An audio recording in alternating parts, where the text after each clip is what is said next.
Hey there. I want to talk to you today about when to discontinue speech therapy. There are a couple of different times when we might choose to stop. And I always tell families it's my job to put myself out of a job, right? That's like going in. We know that the relationship is going to have hopefully a beginning, a middle, and an end at some point. And for some kids, they're going to be in speech therapy for a long time, several years or more. And some will just be there for, some months to a year. I generally tell parents think in terms of 6-month chunks, so 6 to 12 months usually. But that varies tremendously depending on the diagnosis and what's happening. But there are going to be times when we choose to discontinue therapy, even when we're not finished.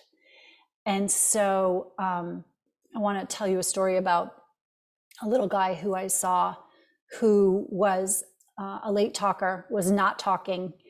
And we got him sort of operational in his life, where he is now using words and combining them and sort of making his needs, wants, and ideas known to his adults. And there are sounds that he's making that are not correct. They're not finished. And there are ways in which he's expressing himself that are not grammatical for his age. And that's okay. This is a child that I said to the parents, listen, he's probably going to come back at some point. We're going to do a little touch up.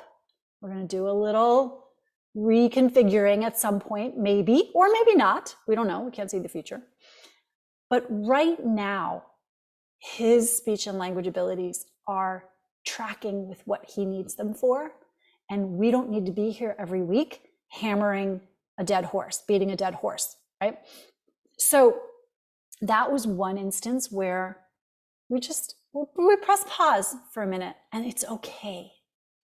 Here's what I never want to do.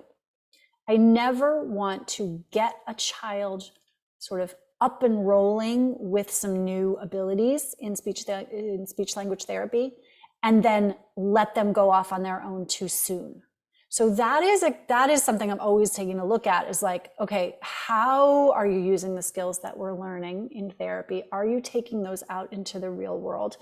Are you using them, and are you doing your own therapy? So what I mean by that is when kids reach a certain level, they start practicing their skills on their own in their life, which is in fact what kids who are developing typical language in an expected way, that's what they do, right? They're practicing. You hear them in their cribs, you hear them in the car, you hear them everywhere, sort of bah, bah, bah, bah, bah, bah, repeating things that they've heard, practicing. When I see kids starting to practice, that's when I know it might be time to pause if we're going to do that. Before that, I never want to discharge somebody too early. So it's not a science. It's more of an art. But it is kind of this constant balance between, like, what are we seeing in regular life? What are we seeing in therapy? Do we want to pause? Do we want to keep going? The other major time when I will say pause is when kids are a little bit older. So like 7-ish, 8, 9, 10 on up, when they do not feel invested in their own progress. It is extremely important that older kids who are working on any kind of speech and language skill understand and value for themselves why they're working on it. This is huge.